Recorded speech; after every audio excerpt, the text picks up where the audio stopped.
It's me, Miss McGregor. Joe Elliott. Come in. Well, what is it?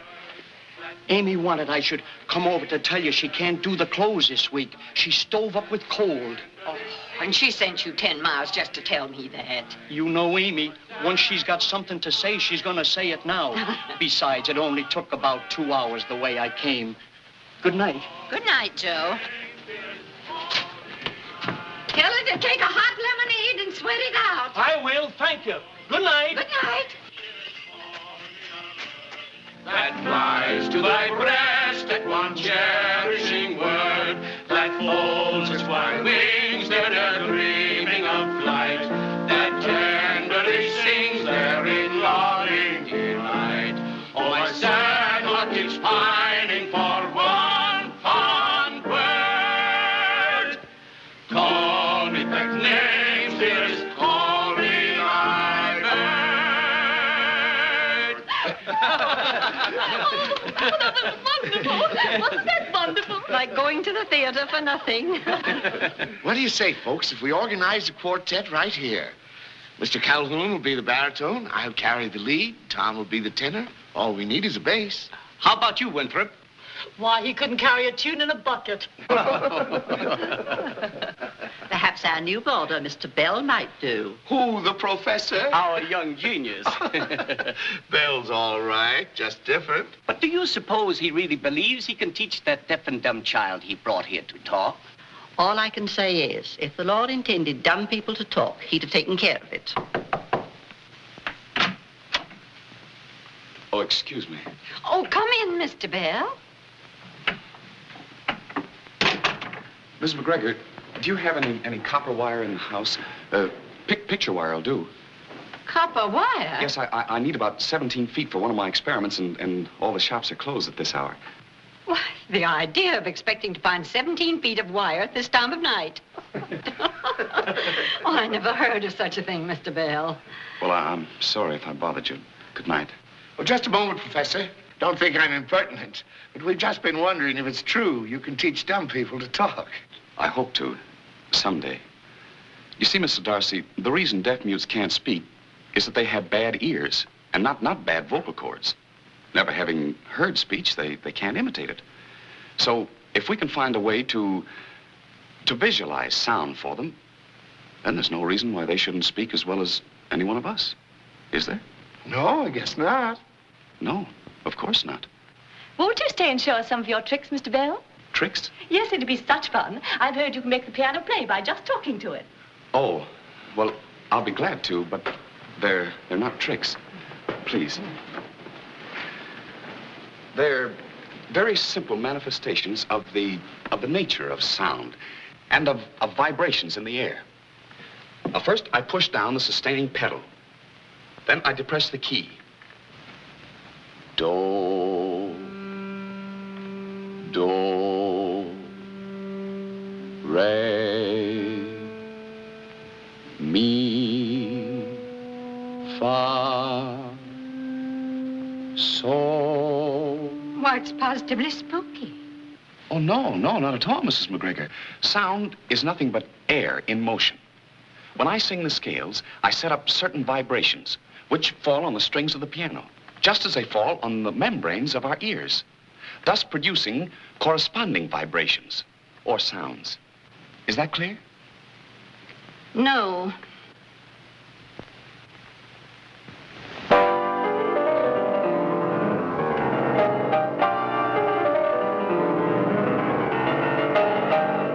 Mr. Bell, the little boy's father's here to see you with another gentleman. Mr. Sanders? Thank you. Excuse me, please. Mr. Bell? That's a dandy act. I'll bet you could do something with it. Thank you, Mr. Darcy. I expect to. Hello, Alec. Hello, Mr. Sanders. How is he? Just fine. I want you to meet my friend, Gardner Hubbard, Alexander Graham Bell. Mr. Hubbard, of course I know you by reputation. Your interest in the Clark School for the Deaf. I've been hearing about you, too, and your work with Stander's boy. Would you like to go up and see George? That's what we came for. Please.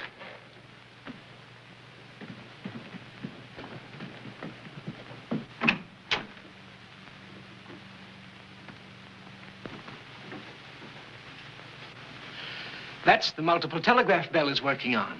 If it works, and I'm sure my theory is right, I ought to be able to send as many as 50 messages at a time over one wire. Get him interested, Alec, and your financial worries are over. He's the best organizer in Boston. Well, he's the man who brought gas to this town. Well, I'll be delighted to explain it to you, sir. You see, when I press this lever... Some other time, Mr. Bell, some other time. Right now, I'm more interested in what you're doing for Sanders' boy than I am in any newfangled invention. Oh, yes. We'll go right in. Excuse me. This way, please.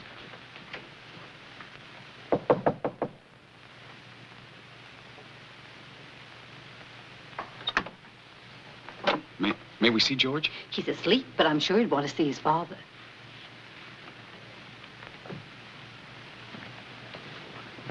Go ahead, sir.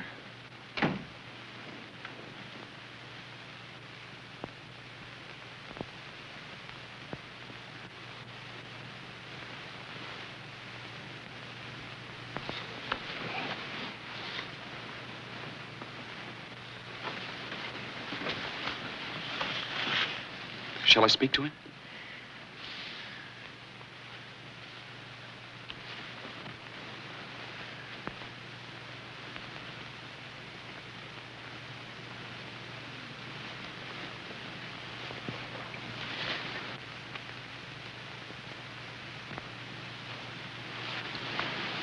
I told him to shake hands with you. And he understood you? You saw what he did? Now I'm asking him if I should tell you how our glove works. We began by teaching him to spell simple words like C-A-T, and then showing him a cat. Now, by touching the letters, or rather combination of letters, I can talk to him as rapidly as I can to you. But I understood you were teaching him to actually speak. Watch this.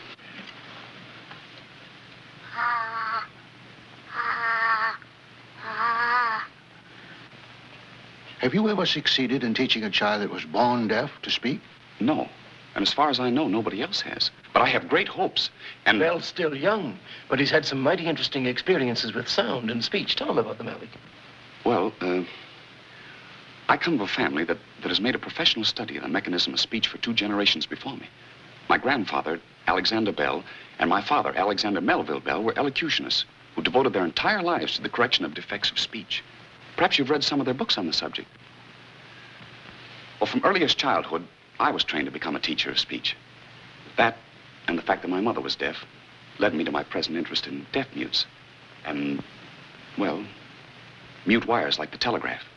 Mr. Bell, I have a little girl of my own that I want you to work with.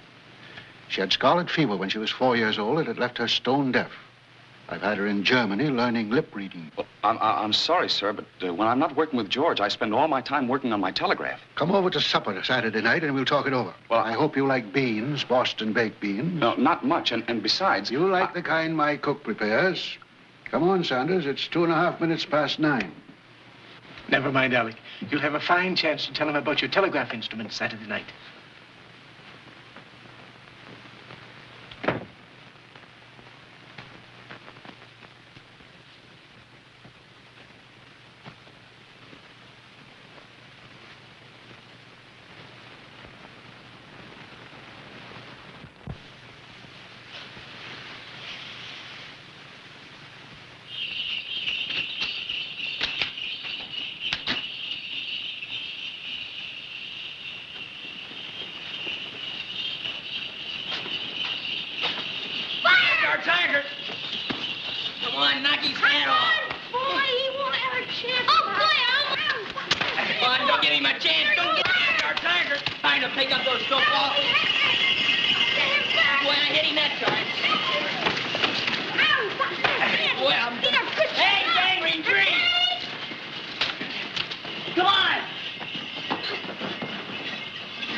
Isn't it? Young lady, may I suggest the sidewalk is no place for sleds? The sidewalk is very narrow. The ice makes one's footing very uncertain. You might have ruined the most important piece of electrical equipment in the city of Boston.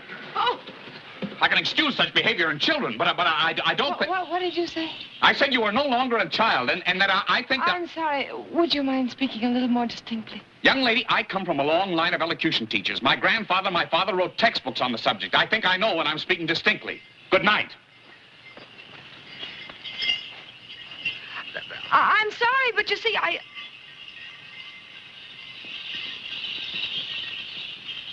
The essential parts of both my transmitter and my receiver are these tuned reeds, made of flattened steel clock springs, one end of which is attached to poles of these electromagnets, while the other end is free to vibrate over the other poles, like this. Interesting, isn't it, dear? 6:26, Mother. Yes, dear, but I'm sure supper will be on time. The transmitter has make and break points. Ah, come in, my dear, come in.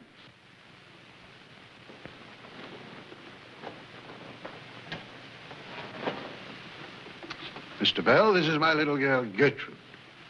Your little... Oh, but I thought... How do you do, Miss Hubbard? Very well, thank you.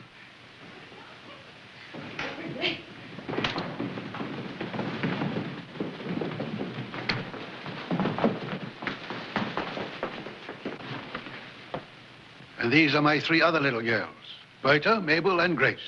Mr. Bell.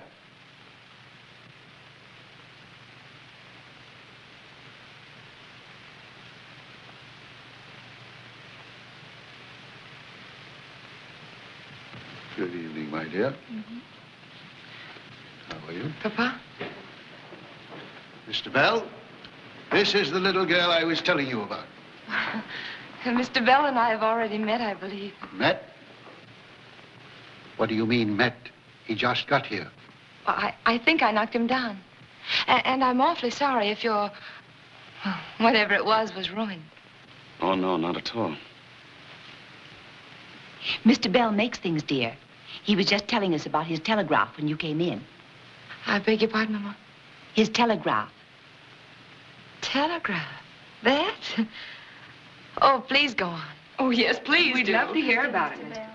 Well, I was just saying, when a spring sends its electrical tone into the wire, theoretically, only its mate in the receiver should respond. And if I set up a number of sets of springs, tuned to different pitches, then I could send a similar number of messages over the same wire. I'm sorry if I said anything out there to offend you. But you didn't, of course not. And do go on. Well, that's about all. Except that it may not work. Oh, but it will work.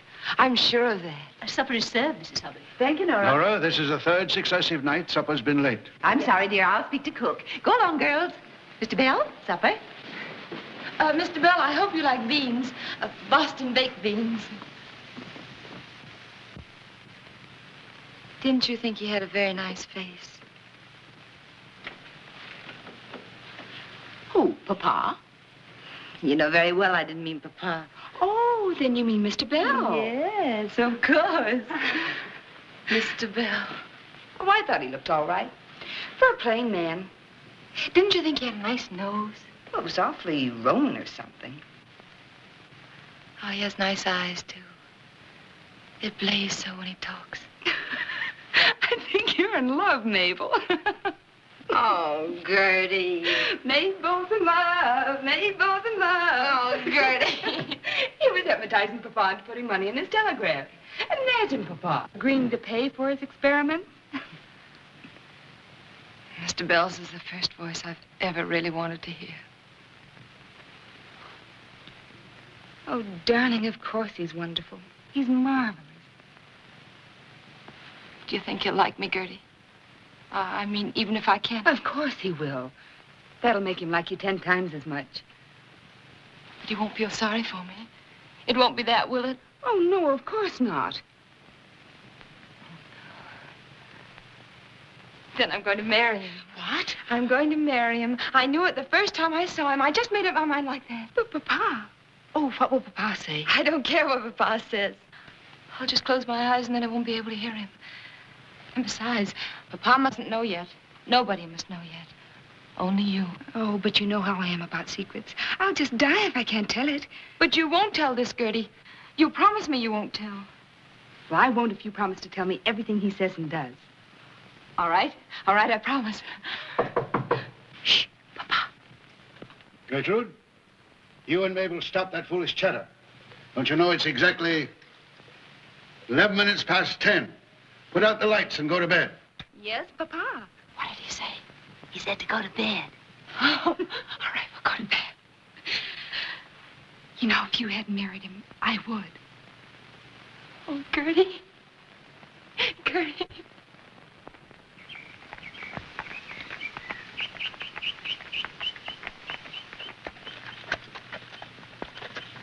Don't you love New England in the spring, Mr. Bell? Spring? Yes, it's very nice. We often come out here for picnics. Mother and Father and, well, all of us. You do? I'm sorry, Mr. Bell, but you'll have to look at me or I can't see what you're saying. Oh, I'm sorry. Ooh. Ooh.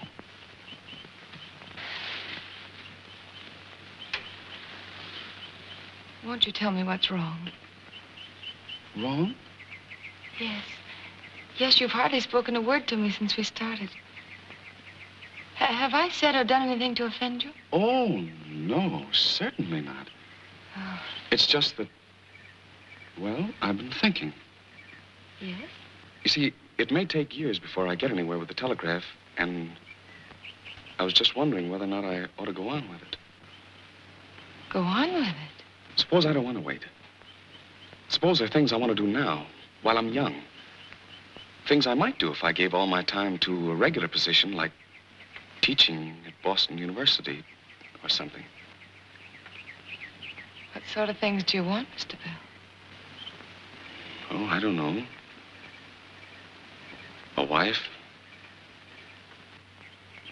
A home.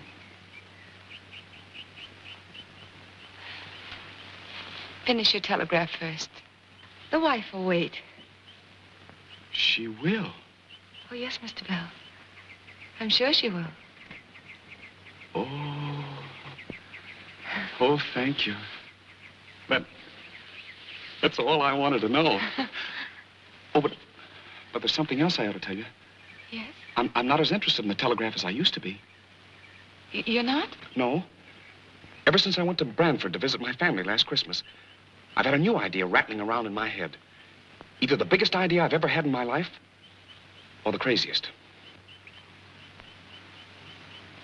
Wouldn't you like to tell me about it? Well, I have an idea that if I could make a current of electricity vary in intensity exactly as the air varies in density when sound passes through it, then I could transmit sound, even speech telegraphically. I'm sorry, but I don't understand. I mean, I could talk through a wire. Talk through a wire? Yes, I could send a human voice as far as wires could be strung. Oh, but that doesn't seem possible. Oh, I can't believe it. It's talking through a wire. I guess it's crazy.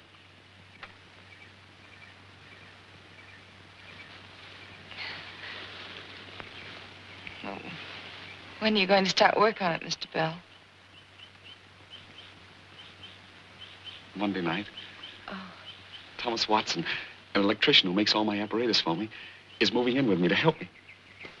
Oh, then you were really asking me for my endorsement and not my advice, huh?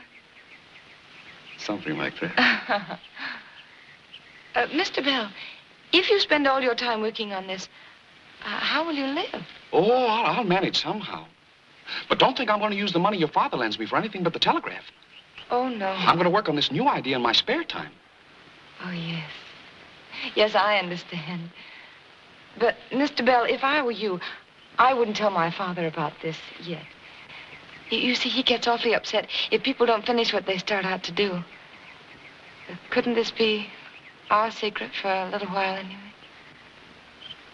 Perhaps that would be wiser and safer. Oh, much safer, Mr. Bell. Much. Eat it.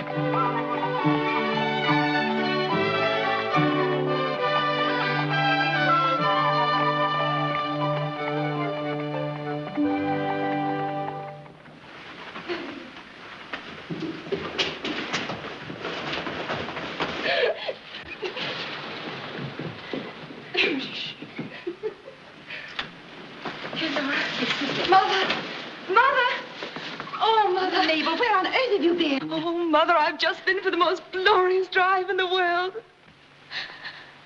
Oh, I'm so happy. Mabel, do you realize what time it is? You've missed your supper. Oh, please, Papa, don't scold me tonight. Not tonight. We've been worrying about you for hours. Something might have happened to you, child. It's all right now, Gardner. It was all my fault, Mr. Hubbard. I talked so much, neither of us noticed the time. No. And finally we had to stop under the streetlights so I could see what he was saying. And the time just slipped by. Yes. Oh, Mother, Alec has such wonderful ideas. Alec? Alec? Well, I mean Mr. Bell. Oh, please call me Alec. All right. She called him Alec. Mr. Bell, won't you stay and have something to eat? Oh, no, not now. I must be going. Good night, Mrs. Hubbard. Good night. Good night, Mr. Hubbard. Good night. Good night. Good night, Alec. Good night.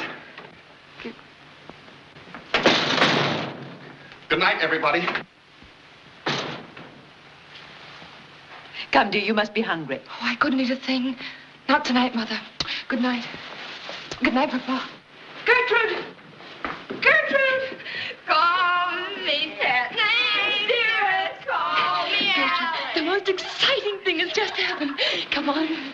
Oh, my sad heart keeps pining for one kind word. Call me pet names, dearest, call me Alec. Pack, pack, pack, the boys are packing. Cheer up, comrades, they will come. Ba, ba, ba, ba, ba. Careful, Watson, you'll break something. Good, then you'll have to buy more stuff for my boss. Listen, if it hadn't been for your boss overcharging me, we wouldn't have been turned out of here. Stop arguing. You'll get turned out of better places than this before you're through. You needn't bother packing your things, Mr. Bell. Nothing's leaving this house until I get my rent. You mean you're going to hold my things? The law gives me that right, and I certainly shall. But, Mrs. McGregor, I told you I'd send you your money as soon as I can. There's no use arguing. Out you go. But your things stay here. I won't leave them. I can't. I've got to have them. Oh, no, you don't. No, those things stay right here. Yeah, not his vocal cords. Vocal cords? Yes, those belong to a Chinaman they've got pickled over at Harvard. Oh, heaven help us. Get it out of here. Get all this junk out of here. Junk? Did you say junk? Yes, junk. Get it out of my house. I'm sick and tired of seeing it around. You've had this place looking like a pigsty long enough. Get it out before I throw it out the window or burn it up. Mrs. McGregor, at this moment, I could almost kiss you. Don't you dare lay a hand on To me. think that I have so misjudged you. In fact, I'll even give you the very shirt off of my back. Remove one garment and I'll have you arrested. Come on, before she changes her mind. Get that.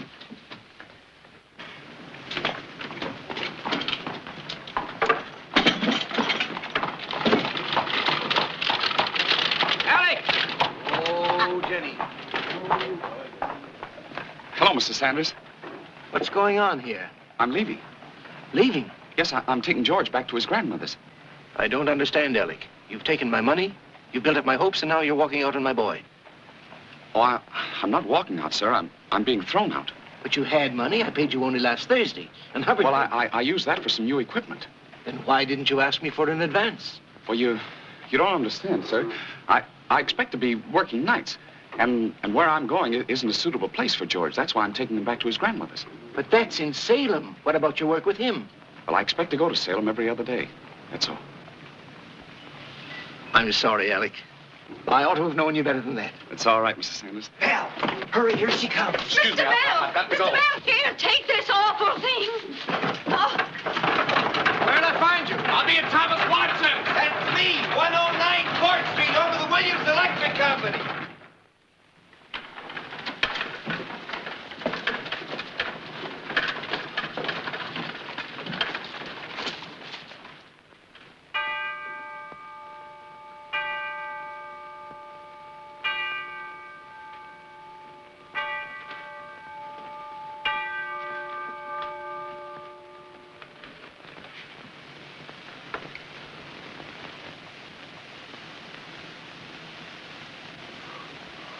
How much longer are you going to take with that? I'm ready now. We can try it again.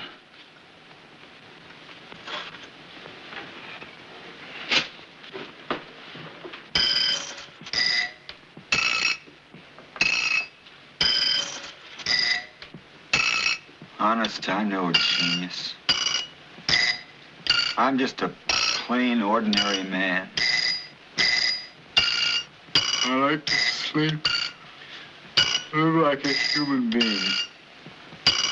But can I? No, I've got to sit around day after day, night after night, wasting away, tapping a little piece of metal.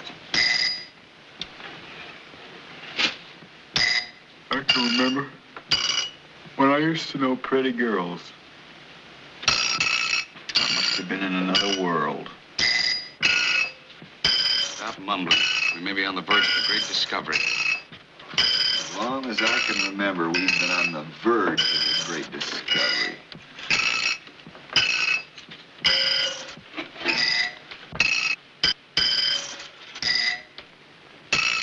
Look here, I can only find 4 new springs.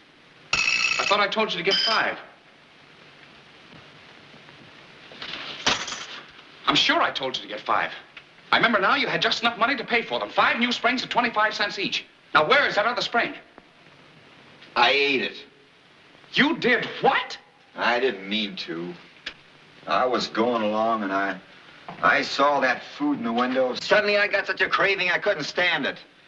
I went by twice. I tried not to go in, but I couldn't help it. I was hungry.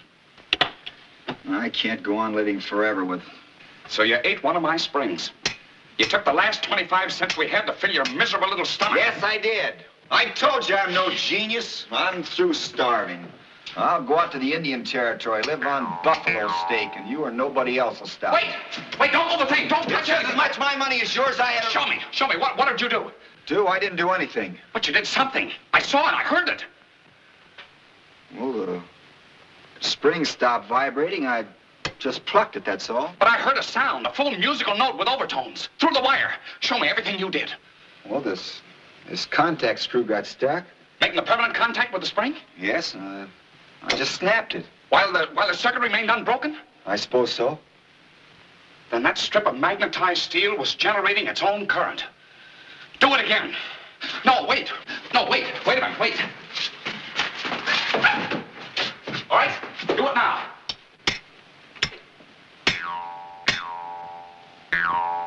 It works!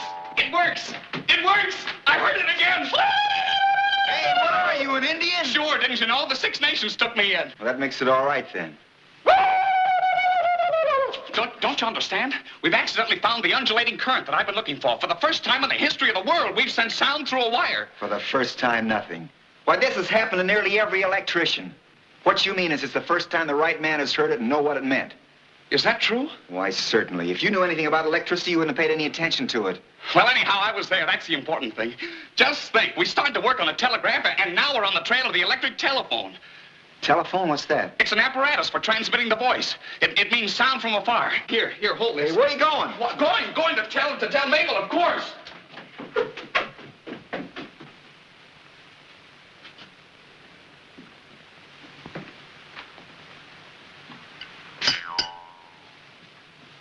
Telephone.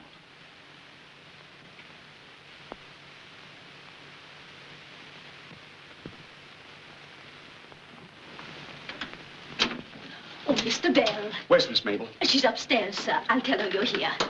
Oh, well, would you please put the gas up in the parlor, sir, while I tell Miss Mabel you're here? Ask her to hurry, please. It's awfully important. Very good, sir. Alec! Mabel. Alec, what is it? Mabel, I've just discovered Mabel. Now we can get married. What? Will you marry me? Hurry, tell me.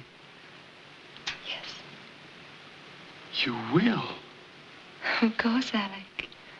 Oh, thank you. I never had any other intention. Oh, no, not here.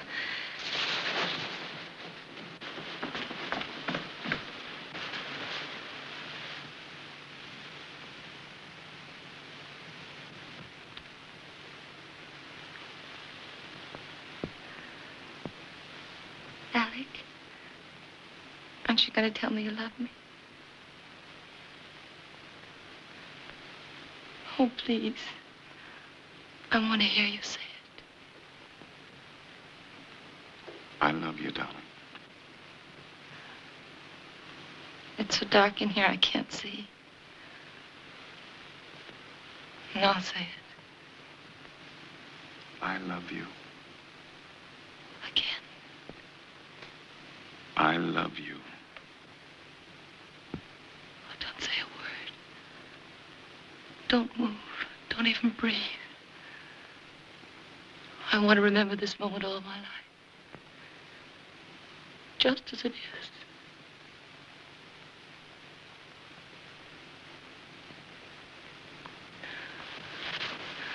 Oh. What is it? I forgot. What I came here to tell you. My telephone. I've got it. I found a way to talk through a wire. Alec, you haven't. That's why I asked you to marry me. You wait here. I've got to tell your father. No. No, Alec, he's reading, and maybe you better wait. Not me. You tell your mother and the girls. I'll handle him.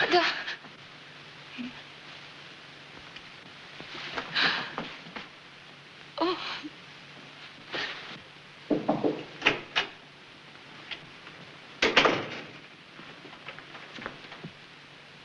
Mr. Hubbard. Just a moment, Mr. Bell.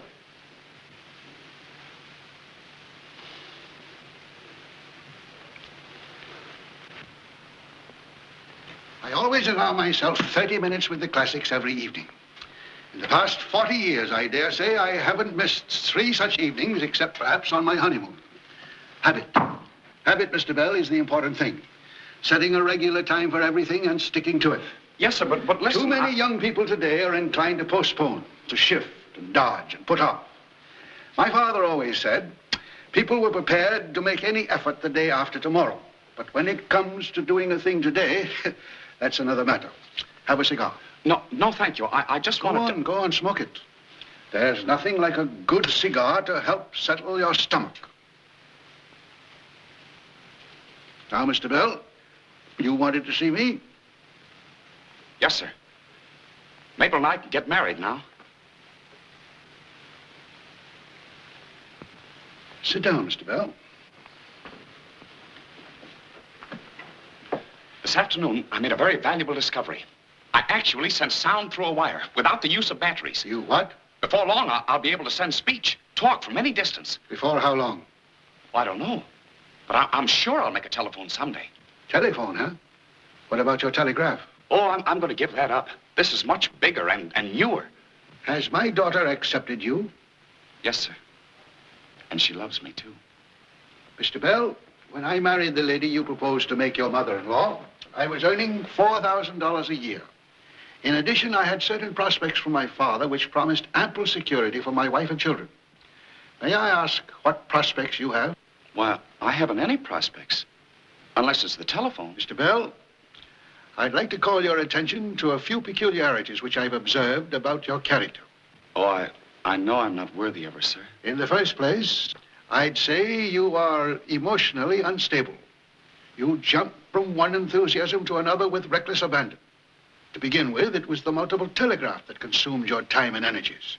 Now you tell me you're no longer interested in the telegraph, but have gone skipping off in pursuit of some new proposition. But, Mr. Hubbard... Mr. Bell, you may waste your own time if you please, but the sooner you stop wasting my money, the better. I won't give this up. I can't. In that case, disabuse your mind of the idea of marrying my daughter.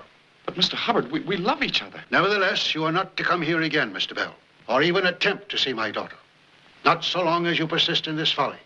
Furthermore, if you propose to give up a possibly profitable venture for an air castle, you needn't expect any more support from me. I wash my hands of the whole business. But, Mr. Hubbard... 12 after 8. I should have been well past Harvard Square by now. Would you like to accompany me on my constitutional, Mr. Bell? The night air is very refreshing. No, thank you. Well, good night.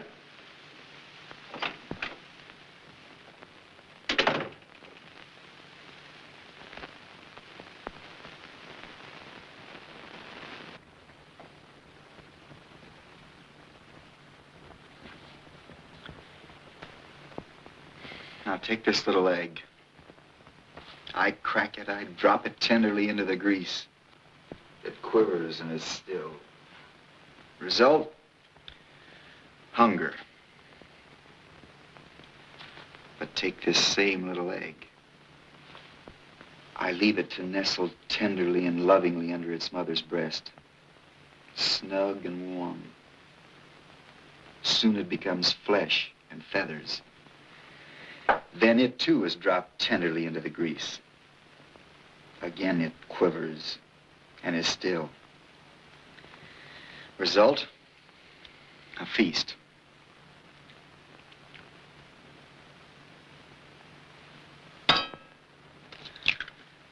Listen to me, my fine friend. If I'm going to stand over a hot stove night after night, you can't expect me to live on half an egg. Go on, fall apart. I'm sick of you. I'm sick of the very thought of you. Hey. That's what I think of the hours, the months we've wasted on that stupid idea. You say you're tired.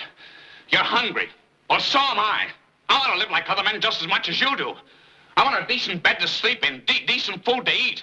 I'm in love. I want to get married. And I will. And if I ever have a child that so much as looks at a piece of copper wire or mentions electricity, I'll... What about all your work, your plans? It's all done. How much were you getting at the Williams Electric Company? $3 a day? Why? Better see if the job is still open now.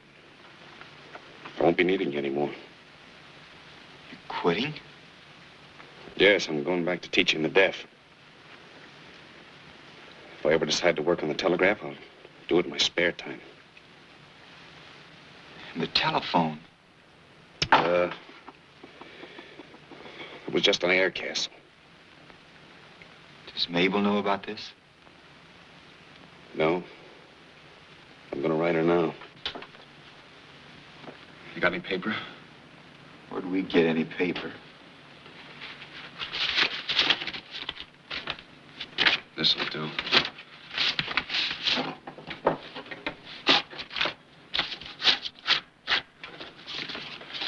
What's the date?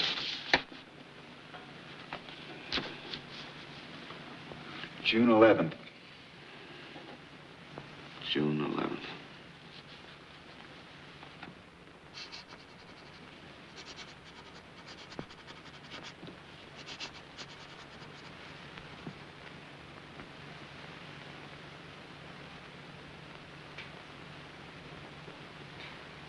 Mother. Yes, dear? Mother, I've got to see Alec. I know, dear. I know what you've been through this past month. No, I mean now. I've got to go to him. Come on. Mabel, to his room? Have you gone out of your head? Mother, I can't help it. I must see him now, today, this minute. Oh, my child. What would your father say? Mother, my eyes are closed. I'm not listening to you. Oh, please, you've got to go with me. I've got to see him. But, Alec, you can't give up your telephone just because Father says so. That'd be criminal. I know what I want, and I've made up my mind to have it. Perhaps Alec is right, dear. Oh, Mother, why do you say that? You know he's not right. But after all, you two love each other. Isn't that enough? It is for me. Well, it isn't for me. Alec, if you give up your telephone, I promise I'll never marry you. Maybe. I mean it, Alec. Child, it's what up are to you saying? you.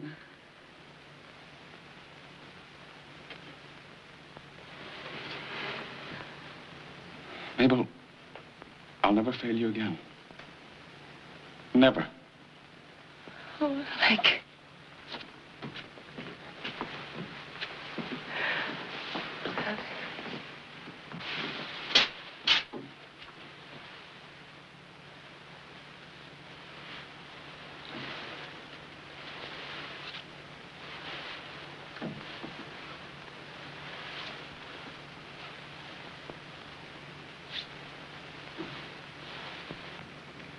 You awake? Mm-hmm. What are you thinking about?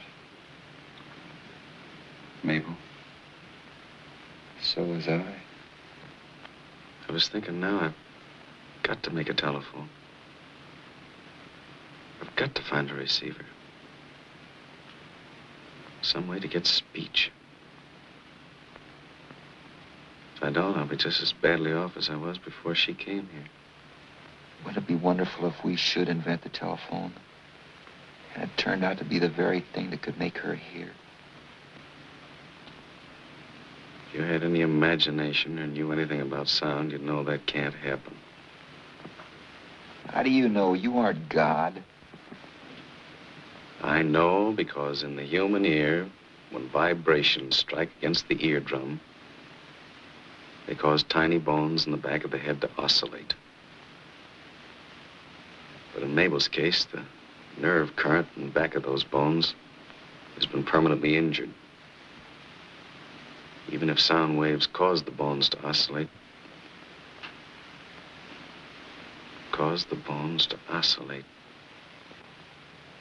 Oscillate? Oscillate. Undulate.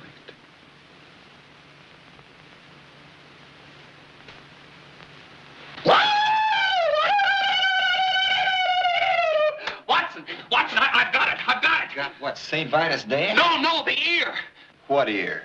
This, the ear we hear with. Come on, get up. We've got to get an ear, a human ear, and study it. It may give us just what we need for our receiver. You're crazy. Where are you going to get a human ear? Well, I'll sharpen my razor, and you go out.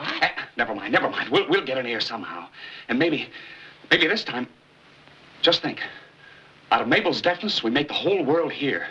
Yeah, I know, but an ear, a human ear, you can't do that. We'll use the same principle as the ear exactly. Only we'll use gold beater skin instead of membrane, and a small piece of metal in front of an electromagnet instead of the bones. And we'll use more batteries. That's what we gotta have. More batteries. Yeah, it's going to take a lot of money. Gold beater skin, batteries, acids. We'll get them somehow.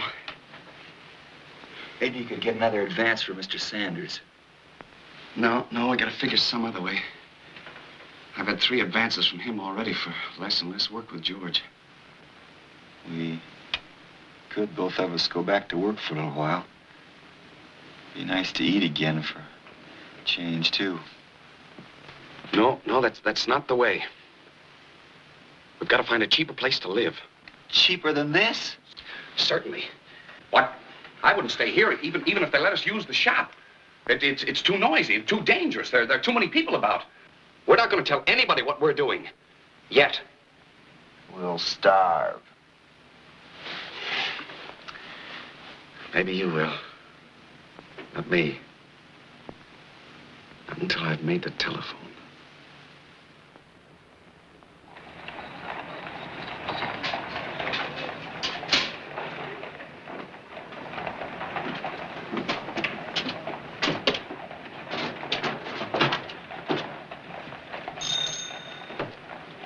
Charming place.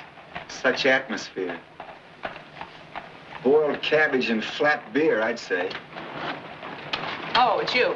Well, don't forget, Mr. Bell, this is for lodgings only. If you think you're going to get any food without paying for it, you got another thing coming. Understand? Lady, we only eat at the Parker House.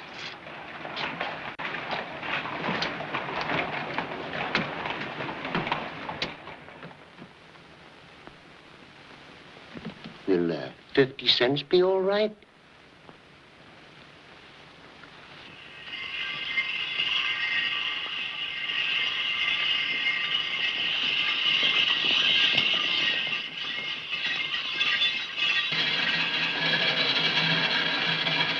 Merry Christmas, sir. Merry Christmas. Turkey's 12.5 cents a pound. Extra fine. I may come back for one later on. Yes, sir. Right now, I'll have a half a pound of cheese and 2 apples.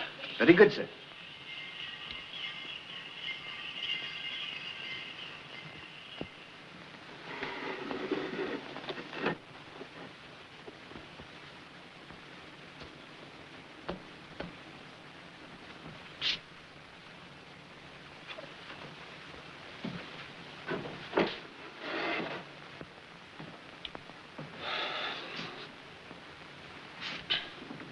Sure you don't want this?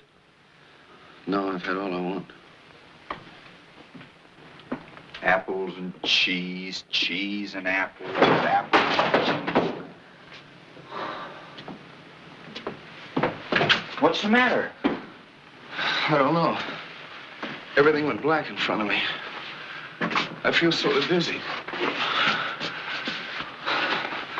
Maybe I better lie down for a few minutes. Well, you lied. You haven't eaten. I didn't think I was hungry.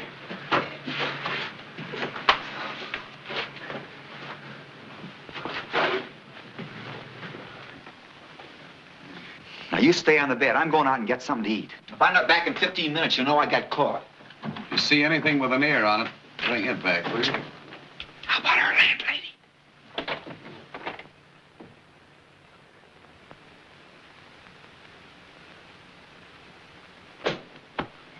Stomachs are funny things. They gnaw at you and growl like a lion when you neglect them. Fill them up again, they settle down and purr just like a kitten. Sure nobody saw you? I saw him chasing the cat, so I expect I'm safe enough. I thought these cigars were sort of a nice afterthought. I had my heart set on a plum pudding where I couldn't find it. Wish you'd found a well-done battery with acid oozing all out of it. Well, we can't sit here all day. Let's get to work. On Christmas Eve? Well, what's the matter with Christmas Eve? Well, Christmas may not mean anything to you, but it does to me. I'm not moving. I'm going to sit right here and belch till morning.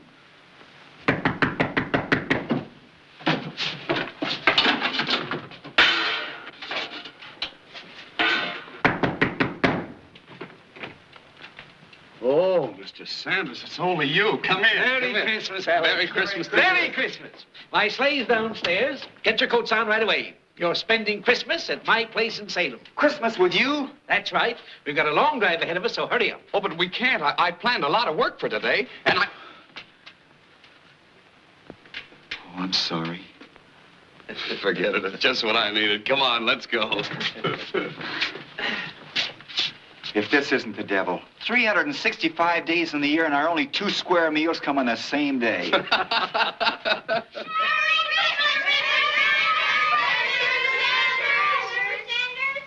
Merry Christmas, boys.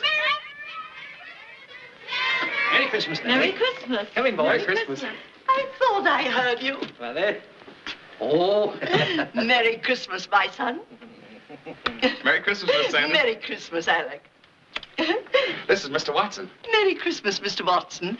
And now, don't balk, young man. I'm going to kiss you, too.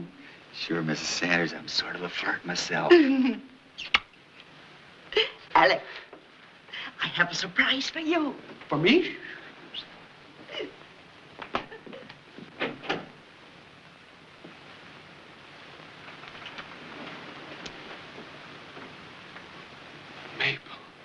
Alec.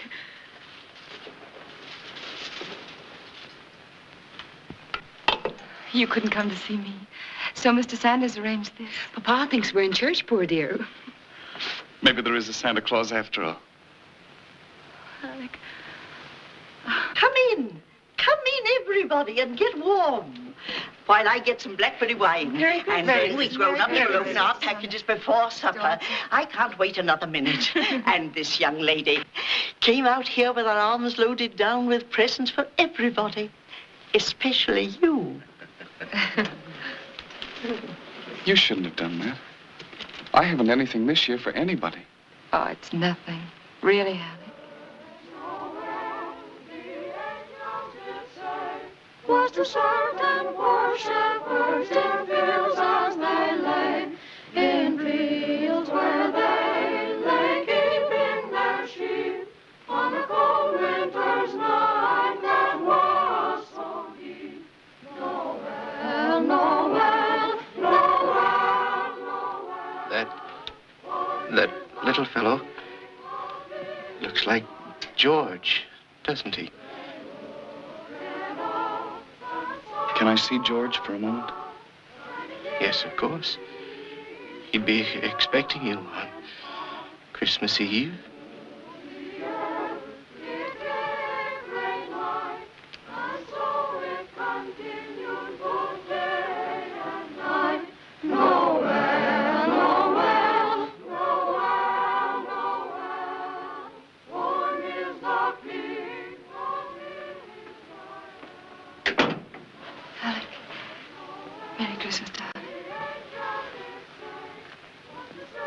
Christmas, sweetheart.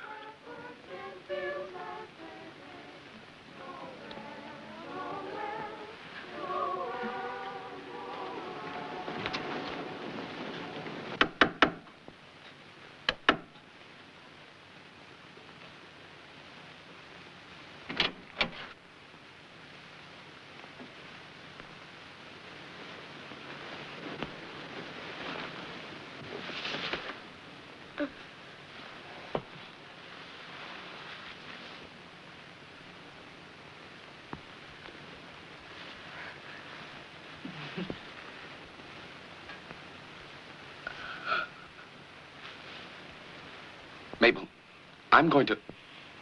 You're going to do what? You watch what we've been up to.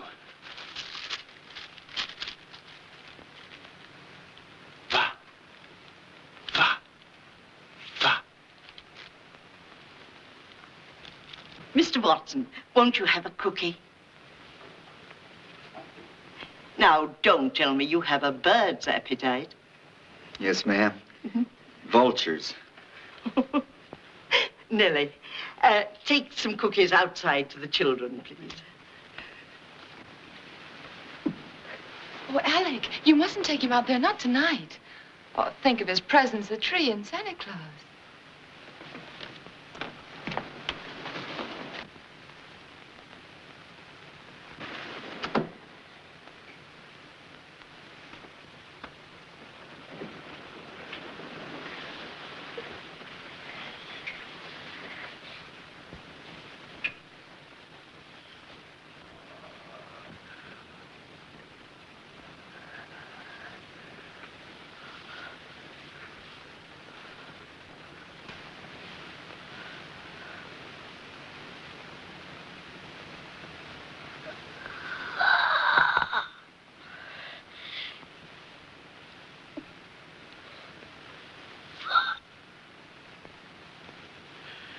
I don't understand this, Alec.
And you didn't have a Christmas present for anyone.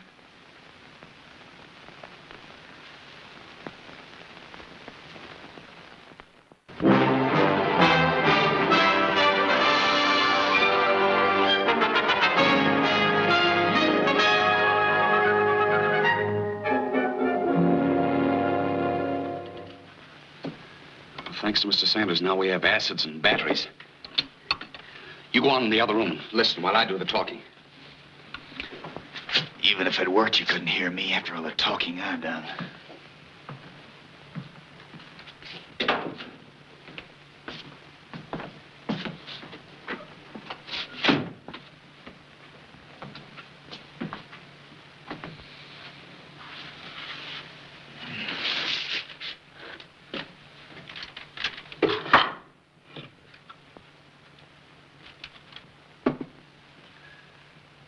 Ahoy, Mr. Watson.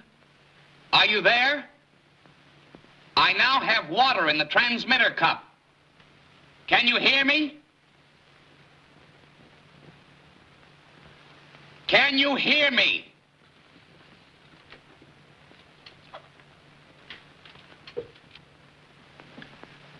Ahoy, Mr. Watson. Can you hear me now? This is Alexander Bell speaking to you from 5 Exeter Place on March 10th, 1876.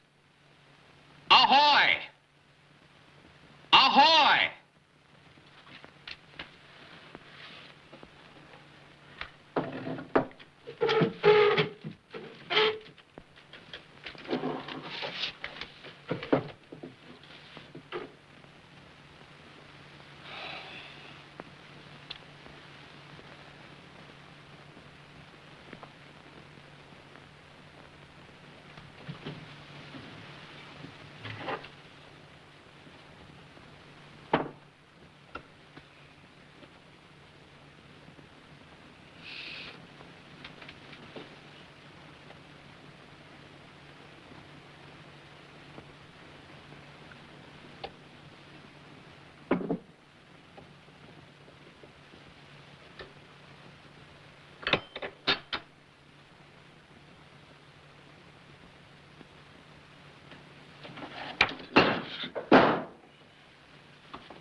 Mr. Watson!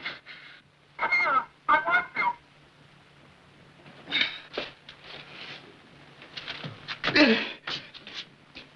It talks! Mr. Bell! Mr. Bell, I heard you. I heard your voice. Then hurry, I'm burned. But I heard you. Your voice through the wire. I understood what you said. What did I say? Tell me.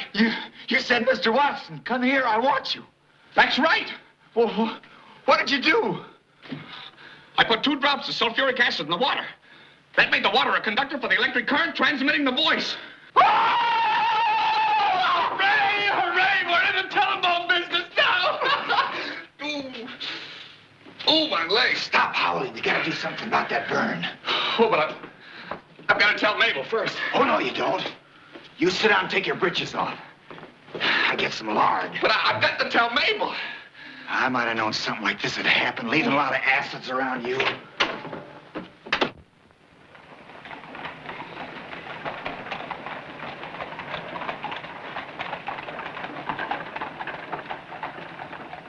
Ladies and gentlemen, now that the telephone is an accomplished fact, it gives me great pleasure to demonstrate its practical use in the social and business world.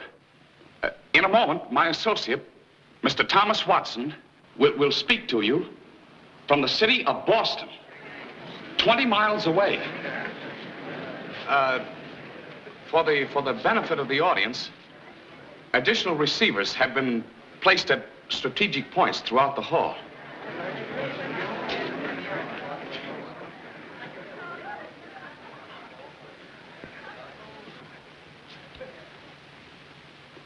Ahoy, Mr. Watson. This is Alexander Graham Bell speaking to you from Salem. Can you hear me? Ahoy, Mr. Bell. Ladies and gentlemen, it gives me great pleasure to address you this evening, although I am in Boston and you're in Salem. That's not fun. I've never heard of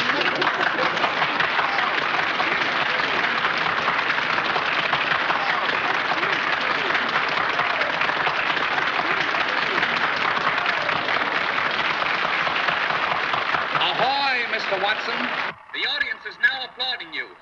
Will you continue your demonstration? You're next. Hail Columbia, happy land. Hail ye heroes, heaven-born band, who came to town the other night to hear the round, see the fight, and hear old Tucker's banjo that so gently o'er me stealing. Memory will bring back spite of all my griefs revealing, that I dearly love the Star-Spangled Banner. Oh, long may it wave o'er the land of the free. And the home of Yankee Doodle came to town riding on a pony, stuck a feather in his cap and called it Sweet Genevieve.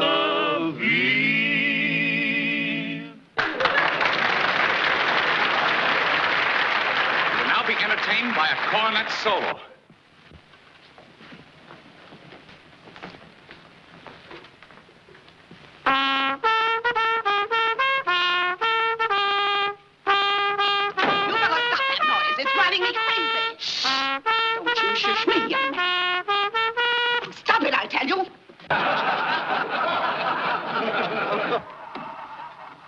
Ahoy, Mr. Bell.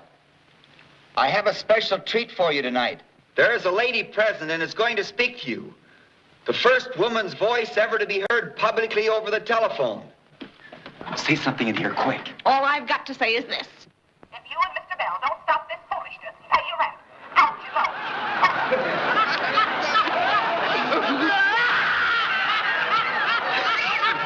How dare you laugh at him? What right have you to this? It's wonderful. Well, I only laughed because I thought... Please, please. He isn't laughing at Alec. Well, he better not be.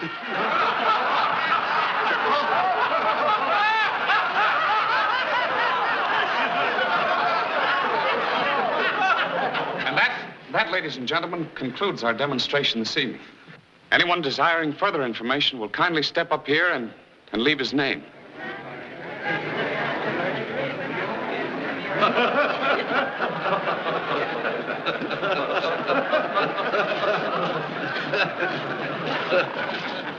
What makes it talk, Father? It's just a plain hollow wire. You talk into it at one end, and naturally the voice comes out at the other. Very amusing evening, Mr. Bell. Imagine putting one of those things in your home and expecting your wife to use it. Edward, you really think there's nothing to it? Gardner, in my opinion, the telephone will never be anything more than a toy. You won't put any of your money into it or advise your friends to do so? I shall urge all my friends to have nothing to do with it. Thanks. I just wanted Mr. Bell to have your opinion. Good night. Good night, Gardner. Good night, Mr. Bell. Good night, Mrs. Hubbard. Good night, Miss Hubbard.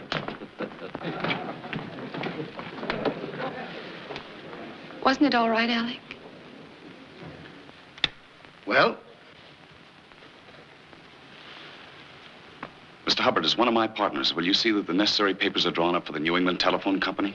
Did I understand you to say partners, Mr. Bell? You and Mr. Sanders put up all the money for my experiments. It's only fair that you should share in the returns. But I have no right in this. I never put any money in your telephone. The money I gave you was for your telegraph. I'm not asking you for any money, sir. All you've got to do is help me incorporate. I've already talked to the Williams Company about manufacturing our telephones. Watson and I can install them. And I suppose the next thing you'll be wanting us to wire every house and public building in the country? We might have to do that, too, eventually. Mr. Bell, tomorrow morning, Sanders and I are going to have our heads examined, just for standing here listening to such nonsense. Good night. Come along, Sanders. In the meanwhile, we better start looking over our assets.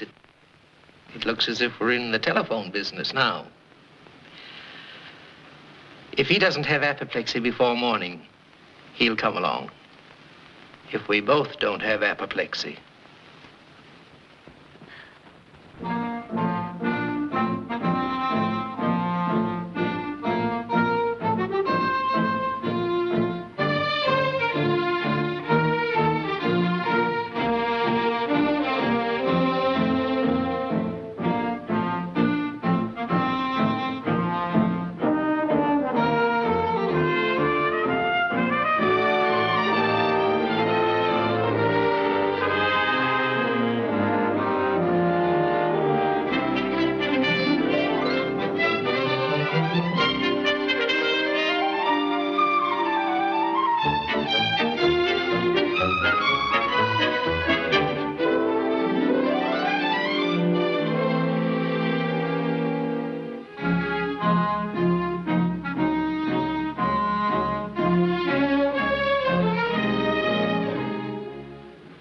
Serious, your father calling me here. I'm afraid it is. He didn't eat any supper. Oh, Mr. Bell, come in. Sit down. Thank you, sir. Good evening, Mrs. Hubbard. Good evening, Mr. Bell, I have here an itemized account of the expenses I've incurred in connection with your telephone during the past year. To my amazement, I find that I'm involved to the extent of $7,017, against which, as assets, I can count only 207 telephone installations at a net rental loss of $621. Now, what I want to know is, what are you going to do about it? I have that all figured out, sir. I'm going to England. England? Yes, sir. I've had a letter from Sir William Thompson, one of the greatest scientists in England. You know, the man who made the transatlantic cable possible. He says he's heard about the telephone and that there's a great deal of interest in it over there. If I go over there, he feels sure he can arrange a demonstration before Queen Victoria. Queen Victoria? Yes, darling. He says if the Queen will install telephones in the palace, then the whole world will follow suit. Just as they'd copy your hats. Why, Alec, that's a splendid idea. Of course they will. May I ask who's going to pay for this pilgrimage? Well, sir, I felt that as long as you and Mr. Sanders already have so much money involved, you'd be willing to... Mr. Bell, I used to call you a fool. I apologize. You're a genius. I'm the fool. But, Mr. Young man, you have a blissful disregard for money. That may be an enviable asset to a genius, but not to a business partner. Oh, but, Father, I'm sure we can manage somehow. Did you say we? Mabel. Mabel. Yes, Papa. I'm going with him. You're what? Alec, I can't let you go 3,000 miles away from me. Mabel. Father, we've waited long enough. If Alec goes to England, I'm going with him. You will take me with you, won't you? You don't think I'd go without you, do you? Oh, darling. Mabel. Father, my eyes are closed. Mr. Bell, will you stop this? Gardner, she's right. You've kept these young people apart long enough. Mother. Oh, my goodness. Oh, what have I said?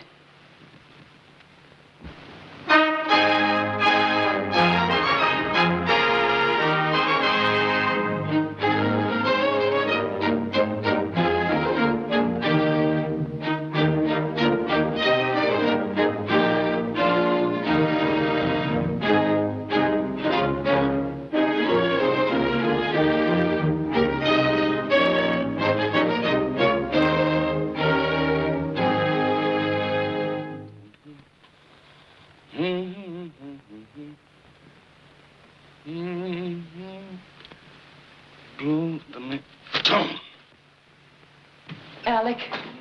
Here, darling, let me do it for you. I don't know why I must be so clumsy. Oh, you're choking me. They'll hang you for that. This is England. They hang you over here even for killing a mere husband. Dear darling, I think that looks all right. You know, Victoria may be queen of the British Empire and Ireland and anywhere else she chooses. But she's also a woman. And what's more, she's a widow. But a rich widow. Don't forget that. Mm-hmm. And she has ladies in waiting, too. In waiting for handsome young men like me? Well, Alec, I'm just warning you. Can't I even wink at her just once? Darling, I don't care if the queen kisses you. Just as long as she puts telephones in her palace. Perhaps she will. Tonight is our night. And we can pay all of your ex-landladies all the money you owe them. And Watson can eat himself into the gout. And Mr. Bell can have all the time he wants to make love to his wife. There isn't that much time. Oh, great heavens, what am I thinking about? I mustn't keep the queen waiting. Alec. Good luck. Thank you, dear.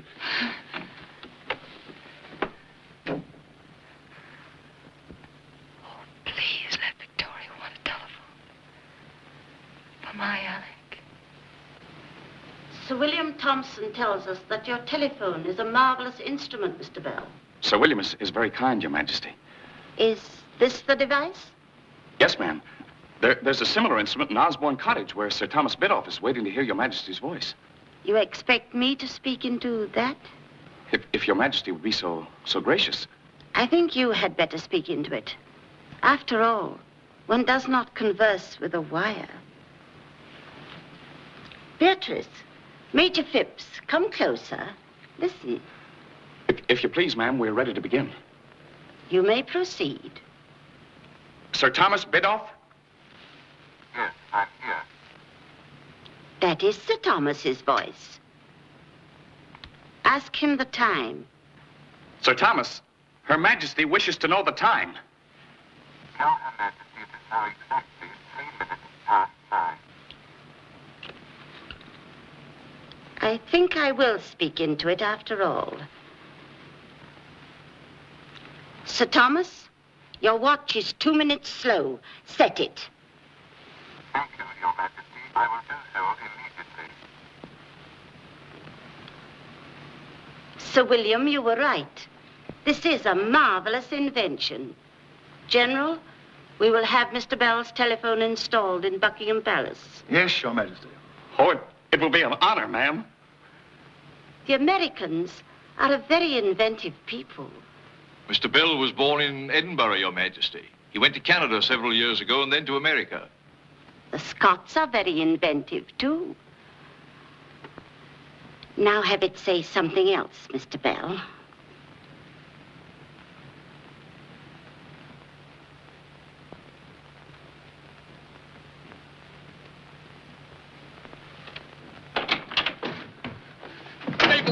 Mabel, she likes it. She wants telephones at Buckingham Palace. Yes, darling, I knew she would. Tomorrow the court calendar will carry the news, and the day after the whole world will know it's fashionable to talk through a wire. Alec, wait a minute. This just came tonight from Father. What is it? What is it? Here. I'll read it to you.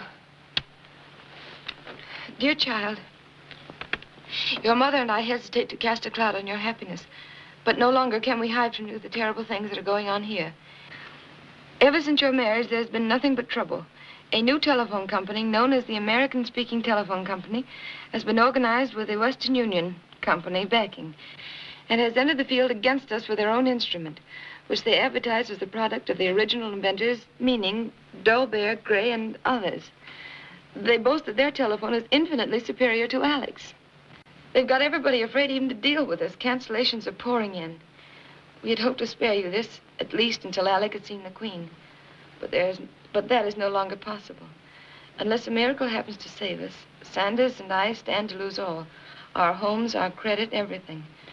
Your loving but despairing father. What are you going to do? Do? Why, fight them, of course. Fight them tooth and nail with everything we've got. Of course we will, darling. Of course. Superior, is it? Superior to mine, We'll go home on the first boat. Yes. We'll show them. Maybe we are poor. Maybe my telephone is still crippled and lame. No, Alec. Maybe it is still in want. But it's part of my blood and brains. It's mine, all mine. And they'll never take it away from me. It's my child. And your other child, Alec. Well,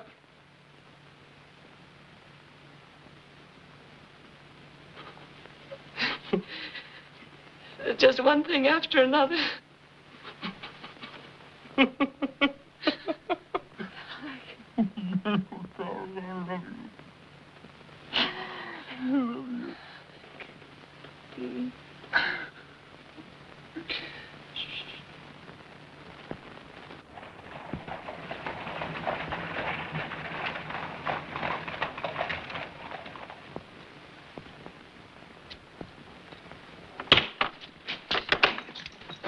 Ahoy. You'll have to speak louder, please. Mrs. Crow would like to speak, Mr. Blackford. Just a moment, please. Go ahead. Ahoy. Clear 70.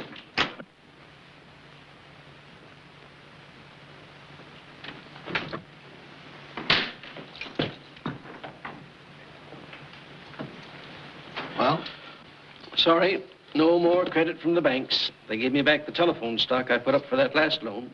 Said they preferred my personal note. The Williams Company say they can't manufacture another telephone unless they get hold of some money. At the rate cancellations are coming in, we won't need them. What's worrying me is, how are we going to meet this week's payroll? I forgot to tell you, we've hired Theodore Vale as our general manager. What? And Francis Blake's working on a transmitter that'll stand up with theirs any day. Mr. Hubbard thinks Vale is the best man in the country for the job. It was really your idea. Well, I must say you've got nerve. And another thing, tomorrow we're bringing suit against the American-Speaking Telephone Company charging infringement on our patents.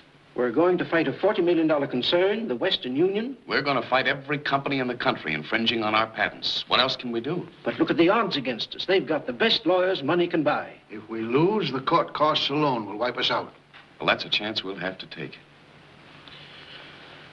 Well, there's an old saying, sell all you have and give to the poor.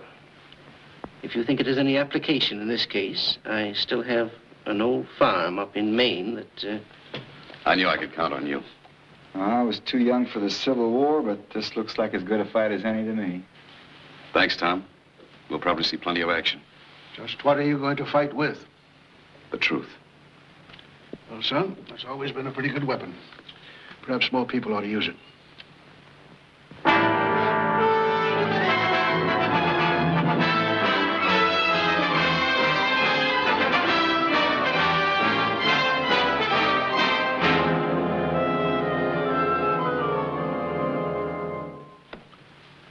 Proceed.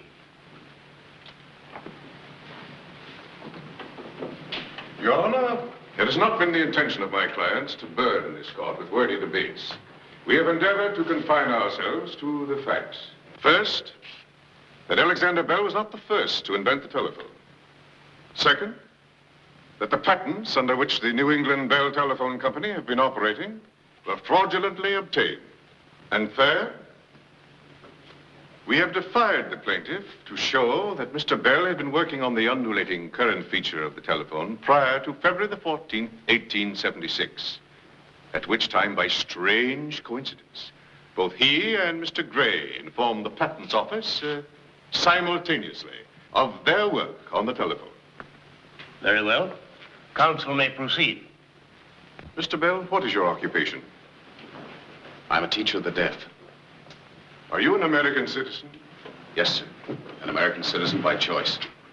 I see. Now, Mr. Bell, have you any proof to give us that you were working on the undulatory feature of the telephone prior to February 1876? Only my word, and the word of my friends. Not a notebook? Not a little scrap of paper? Not even a pencil mark on a wall? Nothing? No, sir. I didn't have time to record my findings. I see, Mr. Bell. Very convenient. You have heard, of course, that not one, but 5 other men were working along similar lines prior to February 1876. That's what I've been told in this courtroom. Oh, come, Mr. Bell. Are you trying to impeach our witnesses?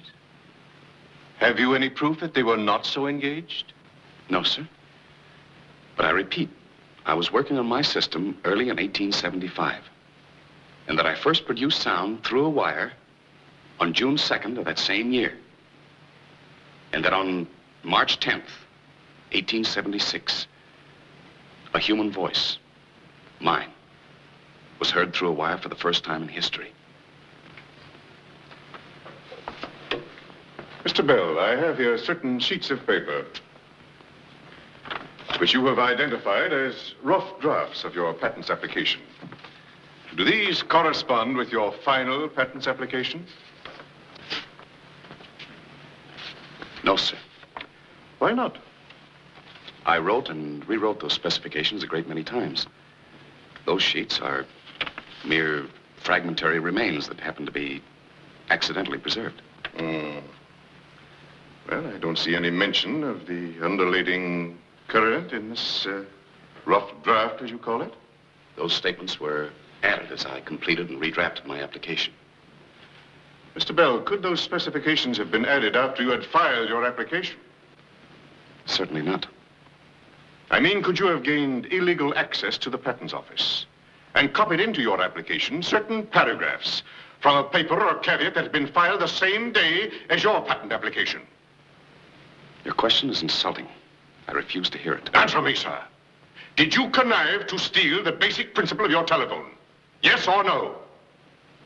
I have only contempt for such a question. Thank you, Mr. Bell. Your Honor, I protest against the tactics of some of our opponents. In the name of decency and fair play, I protest against Mr. Barrow's foul insinuations. Your Honor, I'm sorry that my learned colleague is so thin-skinned. All we ask of Mr. Bell is that he produce one single bit of legal proof, one memorandum, one scrap of paper proving his contentions of priority. But will he? No. Can he? No. And why not? Because, Your Honor, he hasn't any proof. None exists.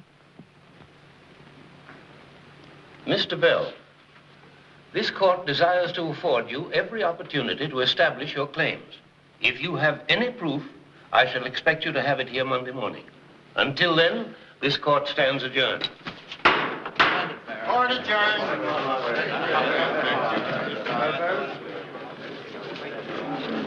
Alec, are you sure you have no papers, no sketches, nothing? Nothing that I know of. What are you going to do? I've done all I can do. I'm going home. Home? You can't do that. I've heard all of this I want to hear. I'm going to be with Mabel when our baby is born. But, Alec, it may be weeks yet. You can't be certain about the first baby. I'm sorry, I'm going. At least let me telegraph and find out when you'll be needed. Alec, stay. If you leave now, I can promise you, you'll lose.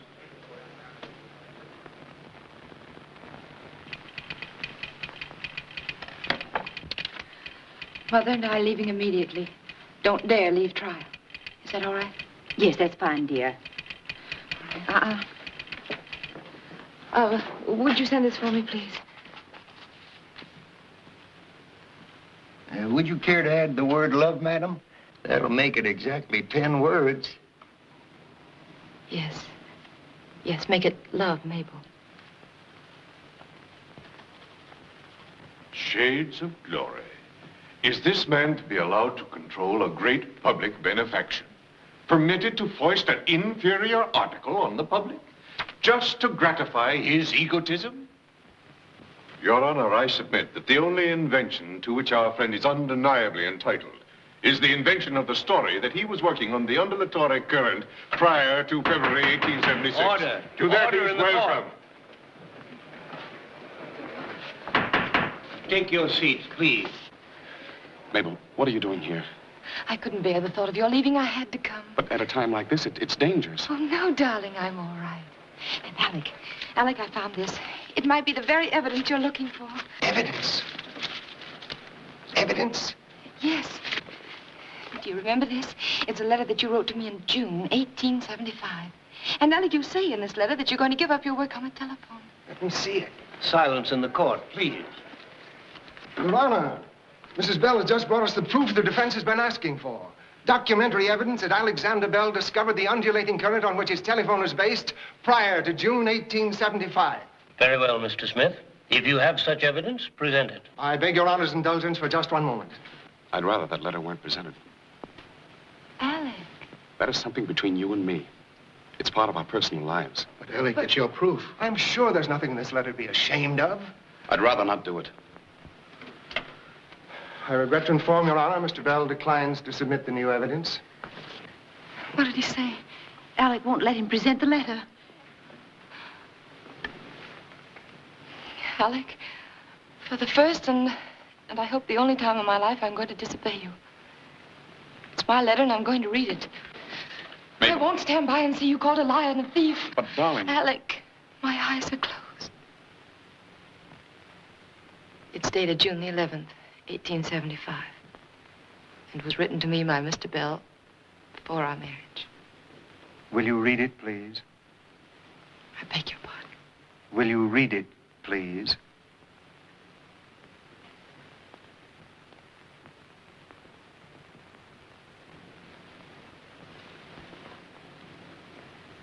My dearest one, I have loved you with a passionate attachment that you cannot understand. That is to me new and incomprehensible. Ever since I held you in my arms and kissed your lips, I have known what I want most in life. Without you, I am nothing. With you, I am complete. Because this is so, I have decided to give up my telephone. This is little enough to do if it means that I will have your arms about me forever. If I may call you sweetheart and wife. Go on, Mrs. Bell. Please don't grieve at my decision. The telephone will be born someday, somehow, and so far as I am concerned, I do not care one bit who gets the glory, so long as the world gets the benefit. With all my heart, I am yours.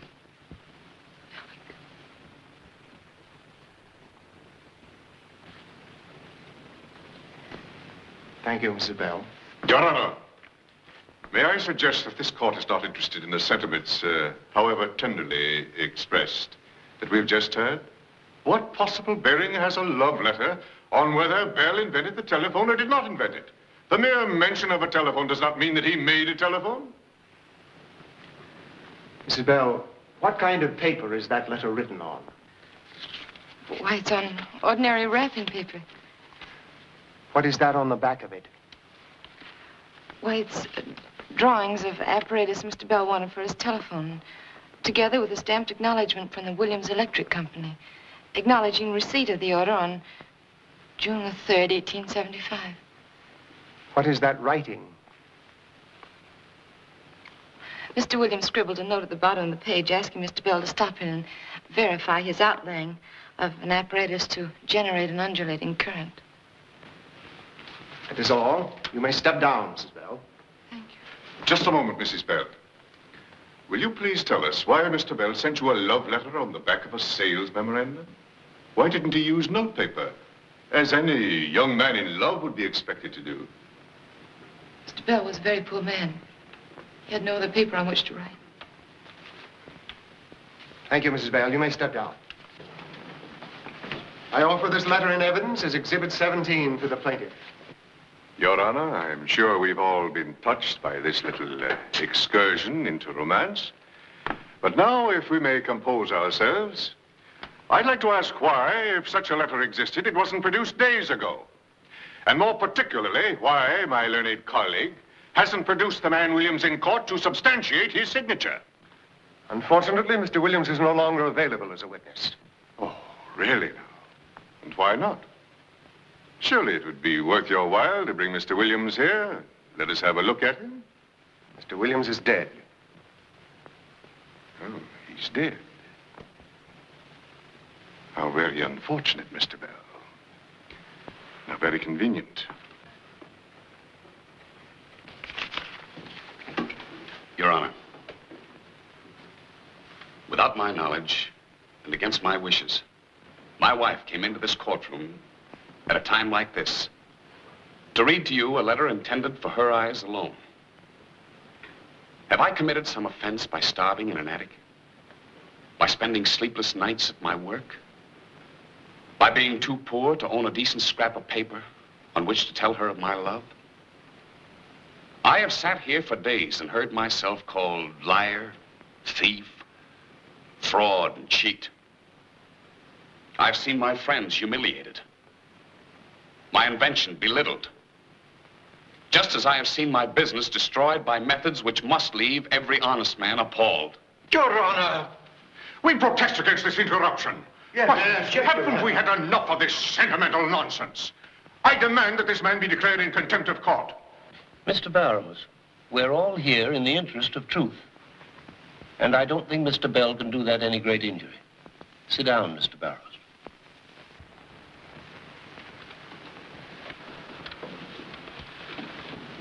Gentlemen, I am no longer fighting the battle of Alexander Graham Bell, inventor of the telephone. That man, however just his suit, does not matter here. The issue is bigger than the millions involved. And there are millions at stake, as your guilty cheeks already tell me. Your Honor, we must protest. Protest all you like, gentlemen. I mean to say what I have to say. The time is coming when the telephone will be known in every home in the land, in every shop and factory, and beyond the seas, even to the remotest ends of the earth. But that, too, is not the issue. The issue is simply this. Shall the lonely scientist, the man who dreams, and out of his dreams benefits the world, is he, that often half-starved, lonely little man, to be told the world has no need of him the moment his work is done? Your Honor. Is he to be told that others, less gifted but stronger, men with money and power behind them, are waiting to take the product of his genius and turn it to their own uses, leaving him with liar and thief branded on his brow as his only reward? Do that, and you stop the clock of progress.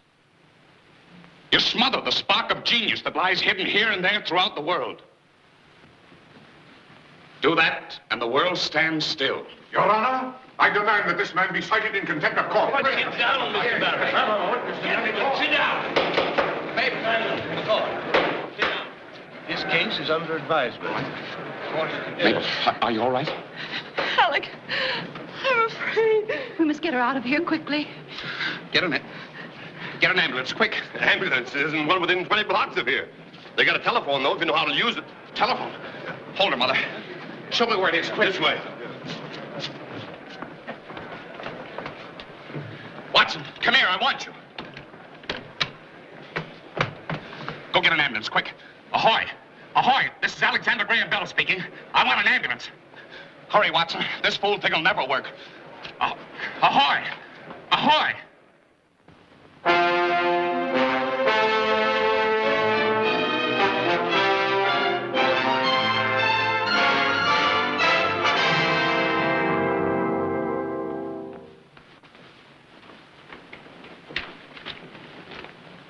Well, here she is. Pretty as a picture.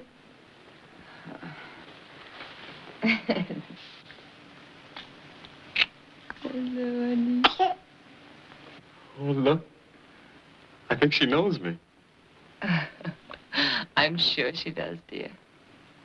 Would you like to hold her? Who, me? Oh, you know how clumsy I am.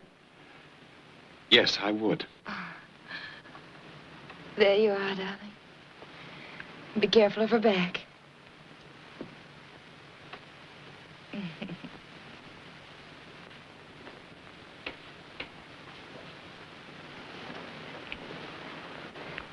You know, you haven't told me a word about the trial since I came home. Well, I still have it under advisement, which probably means we've lost. Alec, would you mind so terribly? One can't work and struggle and not care when it all goes for nothing, especially when there are others involved. Your father, Mr. Sanders, Watson. But, you know, I've been thinking about something else. Alec, Mabel, your father, Mr. Sanders, and Mr. Watson are here, and someone else. May they come in? Why, of course, Mama. Here, darling, I'll take her. How's my little girl? Alec, you know Mr. Pollard. I'm the president of the Western Union. How do you do? My wife and my daughter. Mrs. Bell, we must apologize for coming here like this, but your father insisted. Go ahead. Break it to them. Well, Mr. Bell, the Western Union is ready to admit that you and you alone invented the telephone. What? We will retire from the field and turn over to you the 56,000 telephones we now have in operation. Alec. The fact is, we made the mistake of accepting a false report from one of our engineers. After your wife read your letter in court, we made a further investigation. We found that this man Bracewell not only intended to deny your rights, but to injure us as well. Mr. Bell, we're not only willing, but anxious to pay for that mistake. Of course, if you consider us as partners, we could offer our wires, rights of way, improvements, and other assets. You could. Or shall we say 1/5 interest? Well, I don't know what to say. I ought to warn you, you have probably the most valuable single patent ever issued. Your stock was selling on the New York Exchange this morning for $1,000 a share. $1,000? Well, what do you say, Alec? Well, I'll have to ask my wife. Alec, you know I never interfere with your business. Gentlemen, I accept. Thank you, Mr. Bell. Yeah, it's exactly 11.5 minutes past 11. Time for this young lady's lunch. Goodbye, my dear. Papa. Come, gentlemen. It's been a pleasure, Mrs. Bell. Goodbye, Mrs. Bell. Goodbye. Alec. Alec, aren't you happy? Everything you've wanted and worked for. And everything the world has to offer you. Yes, darling. What I wanted to tell you. I've been thinking about something else. Yes? The other day, I saw a seagull flying. And there was something about the curve of its wings. It just occurred to me that if a bird that's heavier than air can fly, a man might fly too. What did you say? If a bird that's heavier than air can fly, a man might fly too. A man fly? Yes.